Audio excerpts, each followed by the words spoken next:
പിന്നോക്ക വിഭാഗങ്ങൾക്ക് കേന്ദ്രം നൽകുന്ന തുക സംസ്ഥാനത്ത് അർഹതപ്പെട്ടവർക്ക് തന്നെയാണ് ലഭിക്കുന്നതെന്ന് ഉറപ്പാക്കാൻ നടപടി സ്വീകരിക്കുമെന്ന് ആറ്റിങ്ങൽ മണ്ഡലത്തിലെ NDA സ്ഥാനാർത്ഥി വി മുരളീധരൻ. ദേശീയ പിന്നോക്കക്ഷേമ കോർപ്പറേഷൻ നൽകുന്ന തുക അർഹതപ്പെട്ടവർക്ക് ലഭിക്കുന്നില്ലെന്ന വാണിജ്യ വൈശ്യ സംഘത്തിന്റെ സംസ്ഥാന സമ്മേളനത്തിൽ പരാതി ഉയർന്നതിലാണ് വി മുരളീധരന്റെ ഉറപ്പ്. നരേന്ദ്രമോദി സർക്കാർ ഭരണപരമായ പങ്കാളിത്തം പിന്നോക്കക്കാർക്ക് ഉറപ്പ് നൽകിയിട്ടുണ്ടെന്നും വി മുരളീധരൻ പറഞ്ഞു.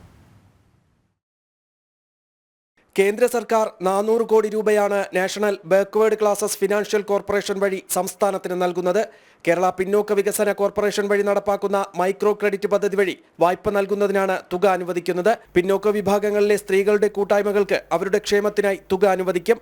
കേവലം 2% പലിശയ്ക്ക് അനുവദിക്കുന്ന ഈ തുക പക്ഷേ സംസ്ഥാനത്ത് അർഹതപ്പെട്ടവർക്ക് കിട്ടുന്നില്ലെന്നാണ് കേരള വണിക വൈശ്യ സംഘം കേന്ദ്രമന്ത്രിയും ആറ്റിങ്ങൽ ലോക്സഭാ മണ്ഡലത്തിലെ സ്ഥാനാർത്ഥിയുമായ വി മുരളീധരനെ പരാതി അറിയിച്ചത്.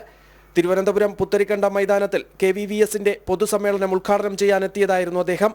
തുക അർഹതപ്പെട്ടവർക്ക് തന്നെയാണ് ലഭിക്കുന്നതെന്ന് ഉറപ്പാക്കാൻ നടപടി സ്വീകരിക്കുമെന്ന് വി മുരളീധരൻ ഉറപ്പ് നൽകി. കഴിഞ്ഞ കാലങ്ങളിൽ വാഗ്ദാനങ്ങൾ നൽകിയവർ വാഗ്ദാനങ്ങൾ അത് കഴിഞ്ഞങ്ങ് മറന്നു. ഞാൻ ഇപ്പോഴും പത്രങ്ങളിൽ ചിലതൊക്കെ വായിച്ചു, അടുത്ത തെരഞ്ഞെടുപ്പിൽ എന്തൊക്കെ ഉണ്ടാവും എന്നൊക്കെ. ആ വാഗ്ദാനങ്ങൾ ഇത്രയും കാലം എന്തുകൊണ്ട് നടന്നില്ല എന്നുള്ളത് നമ്മുടെ രാജ്യത്ത് നിയമസഭാ തെരഞ്ഞെടുപ്പ് ആദ്യമായിട്ട് നടക്കുകയല്ല. നിയമസഭാ തെരഞ്ഞെടുപ്പ് ഇതിനു മുമ്പ് നടന്നിട്ടുണ്ട്. അപ്പൊ അന്നൊന്നും ഇല്ലാത്ത ഒരു കാര്യം ഇപ്പൊ പറയണമെങ്കിൽ ഈ സമ്മേളനം നടക്കുന്നത് തെരഞ്ഞെടുപ്പ് കാലത്താണ്. ഞാൻ അതുകൊണ്ട് വാഗ്ദാനങ്ങളിലേക്ക് കടക്കുന്നില്ല. ഞാൻ ഒരൊറ്റ കാര്യമേ പറയാൻ ആഗ്രഹിക്കുന്നുള്ളൂ. നരേന്ദ്രമോദി സർക്കാർ പ്രഖ്യാപിക്കുന്ന എല്ലാ കാര്യങ്ങളും നടപ്പിലാക്കുന്ന സർക്കാർ. വാണിശ്രീയിലേക്ക് വരുമ്പോൾ അത് സ്വാഭാവികമായും വാണിശ്രീക്ക് ലഭിക്കണം.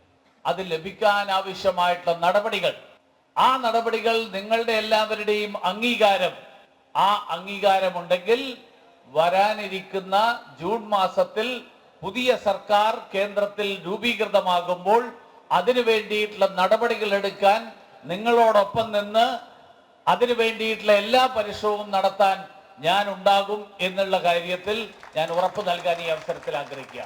പിന്നോക്ക വിഭാഗങ്ങളെ വോട്ട് ബാങ്കായി കാണുന്ന സമീപനം കേന്ദ്രത്തിനും BJPക്കും ഇല്ലെന്നും കേന്ദ്രമന്ത്രിസഭയിൽ 50% പേർ പിന്നോക്ക വിഭാഗത്തിൽപ്പെടുന്നവരാണെന്നും വി മുരളീധരൻ വ്യക്തമാക്കി.